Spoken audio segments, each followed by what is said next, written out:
Welcome back, everyone, to the Paige Kornblue Show in partnership with Boca Magazine. On the road in Palm Beach, catching up with a 5-time Pro Bowler, 3-time All-Pro, member of the NFL's 2000s All-Decade Team, member of the 2025 and 2026 James Hardie Pro Football Hall of Fame Invitational crew, because he's a member of the Pro Football Hall of Fame class of 2023, recognized as one of the most complete defensive backs in league history, Rondé Barber. No, that was a very nice introduction. How'd it sound? It was perfectly delivered and factual and accurate. Okay. You nailed it. Good start. Rondé, 16-year career with Tampa Bay. Yeah.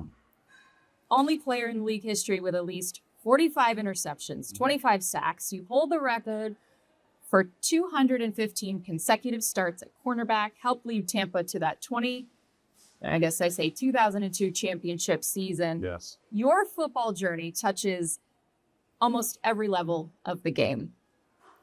College, NFL, Super Bowl, analyst, author, now golf course champion.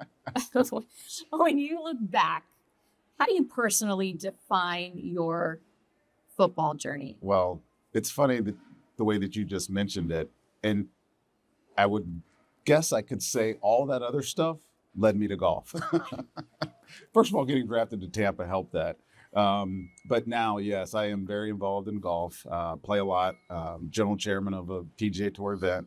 But none of it would have happened without the journey that I had from Roanoke, Virginia, through Charlottesville at University of Virginia, to the NFL in Tampa, getting drafted in '97, and then really working to become the player that had all those accolades.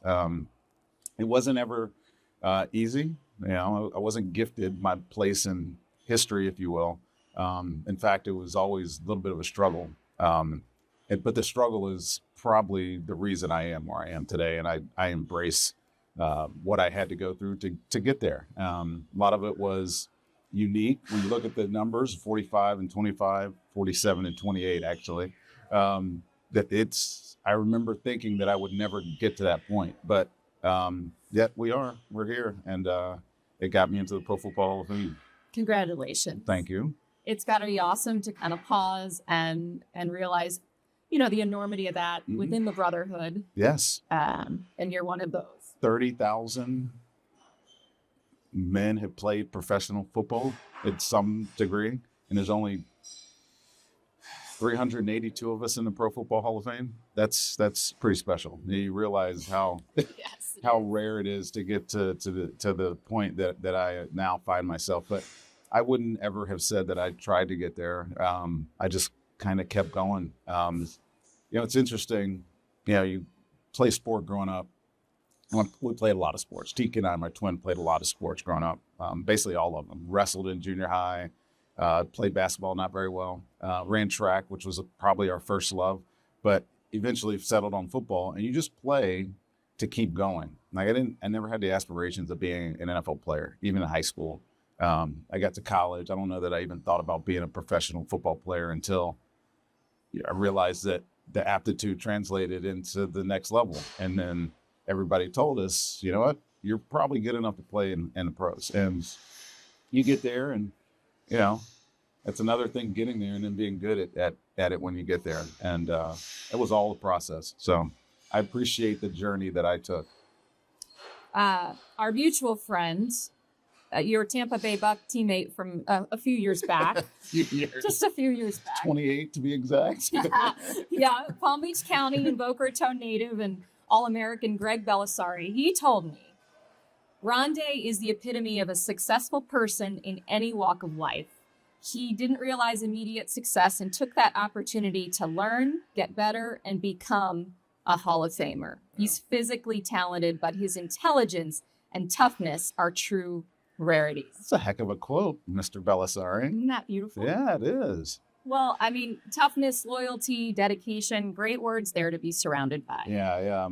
I would say toughness is one of the ones that if you ask any of my teammates over any of my years, even in college, they would tell you that toughness is number one. I never missed a game in the NFL. I only missed one game in college, which we were talking about prior to coming on. It was broke my foot at the bowl game my redshirt freshman year at Virginia, so I didn't get to play.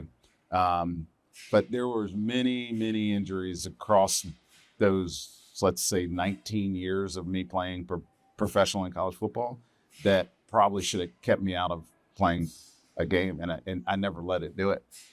Dislocated elbow, torn PCL during our Super Bowl year, broken thumb, many like shoulder and knee injuries that just kind of fought through. So the toughness was just inherent, and it mostly because I didn't want to see somebody else do my job, and I thought I was better at it than, at 80% than somebody else was at 100. So the toughness is just kind of is what it is. I just really liked playing, and I never wanted it taken away from me. So, but the smartness and the intelligence, the intangible work that I put in to become the player I was, that's just kind of my DNA. This is kind of the way I'm made up. I'm somewhat of a perfectionist, like not an OCD perfectionist, but somebody that always wanted to perfect what I was doing, and trying to find the best version of myself. And so I put the extra work in. I studied a lot, tried to know myself and my opponent better than anybody possibly could, and it paid off. What do you say to those who may not always feel tough, but they know they want something? Yeah. All ages. Yeah. Toughness is, I would say it's earned. It's something that you have to prove. And it's more or less finding a way to do or something when you don't want to do it, right? If it was easy, everybody would do it. Me and my brother used to always talk about that growing up, because we were trying to be different. We were trying to be unique, do uncommon things, if you will. And that road is very uncrowded because a lot of people take the easy route. Finding toughness is like doing it the hard way. It's putting in an extra rep. It's it's grinding to a point of near failure, and it's really kind of pushing yourself past the limits you think you have. You'll find toughness that way. It just happens after that. Looking back, you mentioned you played several sports when young. You continue to kind of stress the importance of that, the variety versus what, so many, yes. parents yes. now. Yes. I ended up playing 2 in high school, ran track, indoor and outdoor track, and then football. But prior to that, played baseball, I wrestled, played soccer when we were younger. I have 2 girls. One of them was an athlete. She played lacrosse in college, but I never wanted her just to be a lacrosse player. She was a golfer. Obviously, her dad, Mike, loves golf, so she was a golfer. And she played soccer growing up. Like there's a roundedness that you get from playing multiple sports. Like I interestingly, like I see good wide receivers in the NFL or college or whatnot, and their hand-eye coordination probably doesn't come from football. It probably comes from baseball. Like it comes from other sports. It comes from handling other ball sports, not football. Like being able to track and like run and look, like those things you don't really learn from just playing football. You learn those from playing other sports, and I think there's an importance to it. I think really good college coaches understand that too, and they'll tell you. Like the getting myopic about what sport you want your kid to play and just forcing them to do that one sport, ultimately just it'll grind them out. I'm glad I didn't grow up that way. You mentioned college, Virginia. What was it, during, I know we can break down every which angle and every which way, but what was it about that college football era that really prepared you on the field, off the field, for the next level once you got to it? Funny enough, I got to college. I got to my first days walking on campus in Virginia before students got there, just leaving high school. We went to a small high school. My high school was 300 kids graduating class, less than 1,000 kids in our high school. It was only 10, 11, and 12th grade. And we were really big fish in a really small pond. And then he moved to Charlottesville, and you see these guys from all over the state and, in some aspects from over the country. And you're going, I don't belong here. I'm a little 5'9". I was 149 pounds when I went to college. I was a small kid, mostly because I was a runner. And I didn't think I had the ability to play at that level. It didn't feel like I did. But you never know until you get on the field what it takes. And despite being small, I had a fierceness and a kind of a sense of how to overcome that. I learned that in college. Aside from the intangibles like managing your time, finding ways to succeed through, stress and adversity. Definitely stress. Virginia's tough. So stress and adversity, those things, those are like intangible lessons that just stick with you, even though you're not trying to learn them. You know what I mean?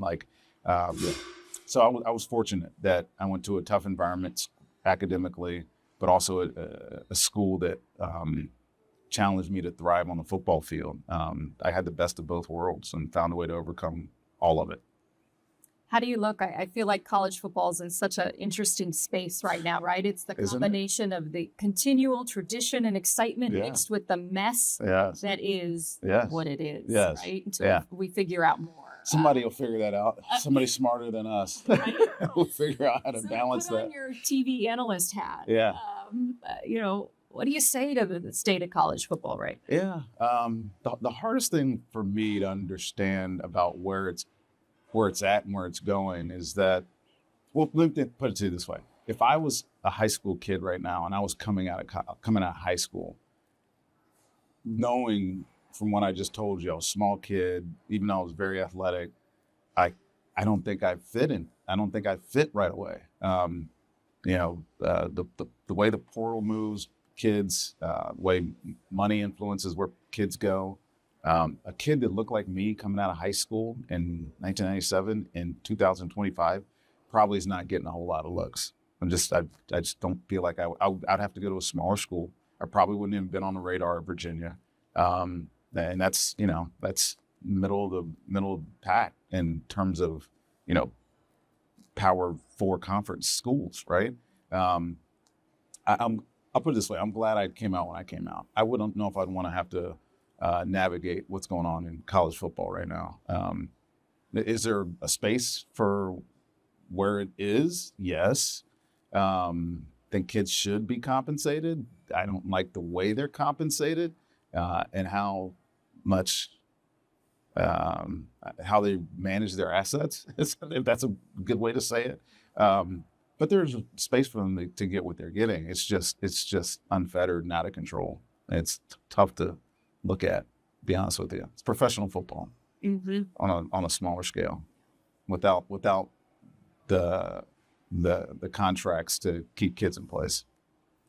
Got some work to do right there. They got a lot of work to do. Got a lot of work to do. So in the meantime, I always must ask about bowl season and your favorite memories. We were mentioning you had Independence. I'll tell you what, my Independence Bowl was not my favorite. Yeah, when I was on a practice field in Shreveport, Louisiana, and stepped in a little hole, or maybe I just turned my ankle. I had an ankle injury anyway, but they had a stress fracture in my foot that I ended up having to have surgery on. It actually ended my track career. So Independence was not my favorite. Not my favorite. Not a highlight. Not a highlight. Injury. Not a highlight due to injury. Favorite bowl game was definitely 95 Peach Bowl. After the 95 season at the Peach Bowl, we that year was the best year Virginia football had up to that point. Maybe minus 1991 when we were ranked number one in country. When they were ranked number one in country, I wasn't there. But first year that we won the ACC, we beat Florida State that year. We opened up that season at Michigan. We never played in the big house. Like Virginia, Charlottesville Stadium, 43,000 total seats, right? That year, 95, we opened up in the big house to the biggest crowd ever to watch a college football game. It was like 105,000. It's just like blown away. Like, what do we even belong here? And we almost beat them. Like, We played a great game. Tiki had a great game that day. I actually got beat for the last touchdown. It wasn't very fun. But that year in general was unbelievable. Lost to Texas on a last-second field goal. I mean, I think we finished with 3 losses that year, and we could have gone undefeated. But we did beat Florida State at home, and earned us a right to share the ACC championship for the first time ever since Florida State had been in there. And then we got to play Georgia in the Peach Bowl and beat them. So it was a really cool season. That was the one. And you beat that camaraderie, that college football, that tradition, No. and whether it's bowl season or the regular season. No, not at all. I mean, you do it, especially back then. I think it's a little different now with kids opting out, taking opportunities to get ready for whatever's next for them, or just, not wanting to risk themselves. Back then, it's all you played for is a bowl, even if it didn't have national ranking ramifications. It was the culmination of the year, right? And for a lot of us, at some point it was your last game. Like I remember the 1996 season playing in Miami, and knowing it was the last game. I hadn't decided whether I was coming back or not, but I knew I wasn't coming back. I knew it was going to be my last year. I had a redshirt year that I wasn't going to take because my brother was graduating. His eligibility was out. My roommates were all done, and I knew I was done. And I remember that like wanting to perform in that last game. And we ended up losing to Miami, but it was still great. It was still a great week. I loved it. So then, not to skip forward, but from bowls in college to, quickly Super Bowl for you. Yeah, like really quick. Not as quick as my brother. Tiki went to Super Bowl in 2000. Ironically in Tampa, where I was playing, and they lost to the Ravens. But I was a Pro Bowler in 2001, All Pro in 2002. So this is, we're 5 years into my career. I was playing in and winning a Super Bowl. That's quick. I mean, some guys get lucky, and I always joke with the guys that came in our 2002 year, the rookie class, and I'm like, it's not this easy, guys. But, we were on a good team. We had a trajectory. We could have gone to the Super Bowl in 1999. We lost to the Rams 11-6 in the championship game. Greatest show on turf. We should have beat them. But, building that momentum, if you will, for a couple of years, and then finally getting there and winning, there's nothing like it. Like, you talk about camaraderie with the guys I played with at college, yes, but that Super Bowl team, that it's forever. There's only what Super Bowl are we on right now? 60, right? I think this is 60. So there's only been 60 Super Bowl champions in the modern era, and it's nice to say we were one of them. Part of that. Yeah. What do you miss most looking back in terms of the football game? Yeah, I miss. I really like preparing for games. Like it's a bit of a chess match, and it's a physical challenge during the week. I miss that. I miss, the prep, because no matter who you were playing against, whether it was a good team or a bad team or a Hall of Fame quarterback or a rookie quarterback, like you had to prepare for them. And I thrived on that preparation and getting ready week in and week out, and dealing with the minutia of Wednesday recovery day, Tuesday off day, Wednesday first practice, game plan, Thursday refine that game plan, another practice, Friday, kind of a walkthrough, if you will, but then like body maintenance, and then Saturday travel or what. That routine is really, it gets into your blood, and you like live by it. So I miss that part of it. Are you able to apply that to the golf games? At all? Ironically, I don't prepare at all for golf. I just kind of go do. I'm like notorious at my club in Tampa. 8:30 tee time. Here's the problem. I live like 2.5 miles, 3 miles from the course. Like 8:30 tee time, 8:27, pull up. They pull my clubs out. I go change my shoes. I'm on like 2 minute routine to get out of the car, get my shoes on, grab a coffee, and go to the first tee. So, like, yeah, no, I don't prepare the same. No. I don't prepare the Say same. there's any comparison there. Right. But that's okay. So, we love talking about the James Hardie Yeah. Pro Football Hall of Fame Invitational. Such a rare concept, right? Yeah. You're pairing the PGA Tour champions with the football legends. Mm-hmm. How do you explain it to folks? Now you've been through last year's Invitational. Yeah. Gearing up for this year's. What do you like to say about it? How unique it is? Well, I mean, the uniqueness is that it's greats of two sports. I mean, it's the best players from the game of golf that then now play on the retirement tour, if you will. It's competitive. I got a buddy that works on the Champs Tour. He's been in the equipment trailer for years on the Champs Tour. He's like, these guys are just as competitive as the dudes that are playing on the regular tour. They're just older, It's just they hit it just as far. They hit it just as good. They're just older. But then you marry that with the greats of professional football. Like I said, the 382. It's obviously not that many because there's not that many of us alive or that play golf. But the 26 to 50 guys that are going to participate during the week, we have a mutual respect. Those guys look at us as, oh wow, I would love to be football player. We look at them as like, oh wow, I'd love to be a golfer. Like, and it makes a really, really, really cool atmosphere during that week of the James Hardie. This year, I'm glad that it's a little bit earlier on the calendar for a lot of different reasons, but it allows more of us and more of them to play in it, and I'm looking forward to it. It's competitive, but it's friendly and it's fun. It's a great time. They do a great job with it. You're at the old course at Broken Sound. Mm-hmm. The fans are walking right along with you Mm-hmm. guys. I'm sure there's a lot of stories swapped Yes. along the way. Yeah, there's a lot of stories. There's a lot of bonding. There's a lot of talking, good and bad. Yeah. But all in good fun. I think with us, the Hall of Famers, the Pro Football Hall of Famers, we get to interact with each other a lot over the course of the year, but a bunch of different events, obviously Enshrinement Week in August. But we get together. The Hall of Fame does a good job getting parts of our group together many times during the year. So even though you may not have played with a guy or even played against him because he not playing in the same era, it feels like this brotherhood that gets together and shares experiences, shares triumphs and loss, and we get to get in front of our fans and act like we know what we're doing with the golf club. It's really cool. It's a really cool experience. What would you say to those who perhaps they're avid golfers or they've never picked up a club in their life, but your message to them about the James Hardie and popping out there to see you guys? Well, it's not about golf. Like, you're going to see some great golf, probably from the guys that play professional golf.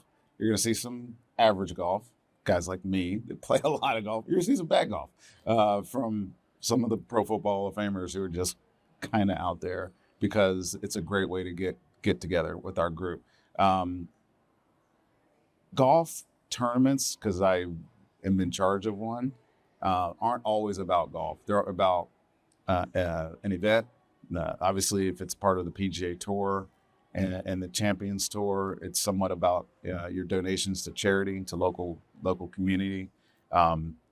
So come out and enjoy, legends of both games, having a good time, celebrating the game of golf. I mean, I have an affinity for golf. I have an affection for it from being in Florida for 28 years now, and respecting how tough it is to play. But if I'm a casual fan or, spectator at the James Hardie, there's so much other stuff going on. There's other activations going on. We do a little shootout at the first day that is just entertaining. Watching Miguel Angel, throw darts into little flags with whoever he's partners with it's a really cool deal, and it's stress free. It has nothing to do with the money that's being distributed. It's about the competitiveness, and I think fans really get a kick out of watching that. You mentioned the charities, the bigger picture. This one benefits Boca Raton Regional Hospital, Habitat for Humanity of Greater Palm Beach County, and First Tee. Just getting those little ones out there. That's got to feel good to be playing and to know there's so much good. Yeah, it's the reason why you do it. I mean, the host organizations that put these events on, they want to put on a great event. Of course they want to. It's a professional event.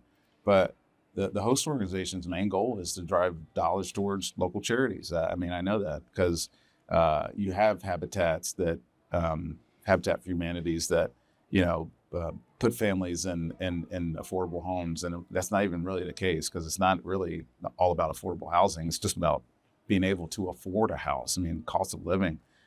First Tees, promoting the growth of the game, and the youth getting involved in sport, and whatever medical systems that benefit is hugely beneficial.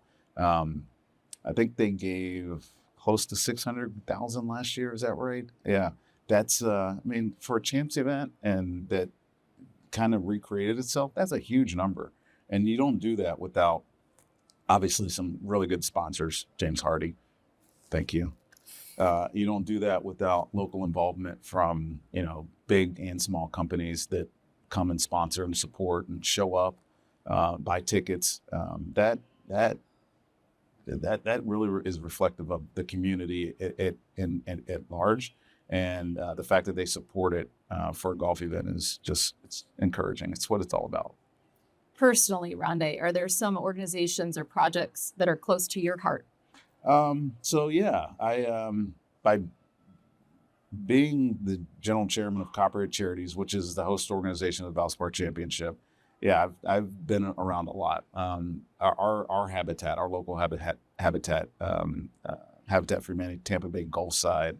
I'm part of their CEO council, so I'm heavily involved in the things that they do. Show up at their events. We volunteer as a group to build our house. We have a Copperhead Charities house that we do every single year. Certainly the First Tees in Tampa are huge. They're actually really big. The First Tee at Tampa Bay is probably one of the biggest chapters in the country. But to be honest, that's the smaller ones, the ones that like we have Blessings in a Backpack. It's a charity that somebody on our board brought to us, and our charity committee decided that we wanted to support. Wheelchair for Kids, which is right down the street from our offices in Palm Harbor. They make wheelchairs, custom wheelchairs for kids with disabilities, and you walk in there and you're presenting them with a check, however much we give them, and you walk in and you say, God, that's not enough. We need to do more for them. You know what I mean? And we personally at Copperhead Charities, we touched 70 charities last year, and we do a charity caravan every summer after the tournament, and we go around for a week and hit 4 or 5 charities a day, bringing them their checks, giving them their exposure on social media, and tying them back to us. Is probably one of the most rewarding things we do. Throughout our chat, you've weaved in different, lessons, right? That you can tell that you're big parts of your life, giving back, not giving up. What are some that you hope your daughters hold on to? Things that are kind of in your head? Yeah. I was never one to push my ideas on them. I just hope that they absorb them by watching what Daddy did. Probably the biggest one I hope they get is that, chasing a dream is not like, that's not like the goal, perfecting your pursuit is, right? And everything that you want in life will come from that, will come from chasing, perfecting your craft. And it's obviously different for them. My youngest is, she works for Fanatics, and her grind is going to be way different than what my grind is. My oldest is getting a master's of fine arts in creative writing at City University of London. And her perfection, her chase for perfection is probably more similar to what mine was, because she's going to have to, it'll always be evolving. Like what she's trying to do with her life will always be changing. And that's kind of how my life was. Everything was always evolving, always changing, trying to be different, trying to find ways to get better. And I hope she can look at what her dad did and say, I can do that. I know I have the means to do that, and the will, and the desire to chase it. Have you just loved fatherhood? Yeah, it was really good.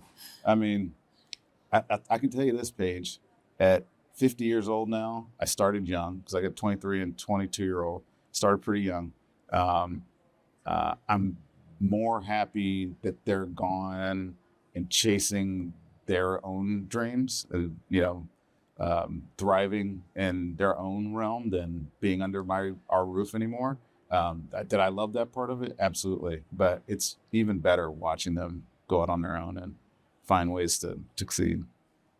Now you're on the sideline. I'm right? on the sideline. You're cheering them on. Yes. That's the best way that's a good way to put it. Yeah. We talked about the game of football and looking back on that. What just a few kind of those quick questions as we wrap up. Is there a time you'd go right back to in all those big highlights of your life? Yeah. Immediately go back. Yeah. Just say. Yeah. I mean, I would go back to my prime, because it took me a while to figure it out in the NFL. But it was by the time I was 23, 24, there was actually some doubt in my mind, some self-doubt, whether or not I was going to make it or not. But then around 2000, 2001, I started to hit my stride and turned into a really good football player. Started making all pros, started being considered one of the better players in the league. But I would say the years after that, like the 06, 07, even when we weren't like great football team, but I was as confident as I could possibly be. And my confidence was rewarded with production.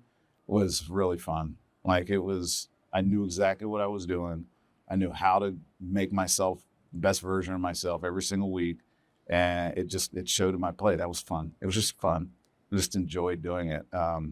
It's like when you're playing golf, if I can make an analogy, when you're playing golf and all of a sudden, like you find a swing thought or, a rhythm or something, a comfortableness in your swing. And it's like everything you do is right.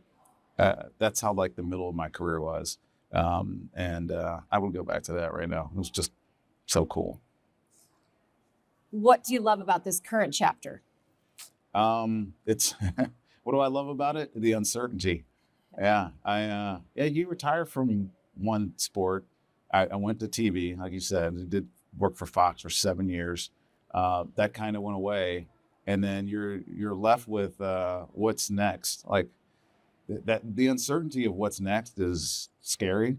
Not that it's not like a dauntingness or like I'm struggling. Some guys do struggle with it, but for me, the uncertainty of what was next is actually empowering. And it gave me opportunities to chase some things I probably wouldn't have otherwise done. The opportunity to be general chairman of Copper Charities, I just kind of fell on my lap. I joined their board. I had an aptitude. They saw how I could benefit them. And then, I've been general chairman for 5 years and now in perpetuity, really, until I don't want to do it. But the other parts of my life were, how am I going to generate, something to keep me busy? That's been pretty interesting. And it's been fun because I get to chase opportunities that I probably never even thought about 15 years ago. Day by day. Yeah. So your takeaway for all of us, ups, downs, what would you say? I would say it's never as bad as it seems. It's never as good as it seems. That's how I've kind of steadied myself and stayed the course. Like you're going to have highs, you're going to have lows. Your worst day is probably not as bad as you think. Your best day is probably not as good as you think. Right. But finding a way not to ride the emotional roller coaster and just stay steady through it. that's probably been me. That's probably why I've been the guy I've been. Golf or football? Which one do I like better? Definitely football. Although golf is close second. Golf is much harder. But you're going to master it. You already have. I'm okay. I'm okay at it. I'm okay at it. Rondé, thanks so much. Thank you, Paige. Appreciate it. I'm going to put all those links and things that you love to support on my website. We'll also have all the information at bocamag.com. Thank you. And of course, James Hardie, Invitational.com, yes, right? Yes. James Hardie, Pro Football Hall of Fame, Invitational. This March. Yes. First week of March, I'll be there. He'll be there. Hopefully winning. Hopefully winning. Yeah. If last year was any indication, I'll be all right. It'll be good. I'll be all right. Yeah. Well, we can't wait to see you there. Thank you. Thanks for your time today. Appreciate you. All right. Thanks, everybody. Until next time, cheers.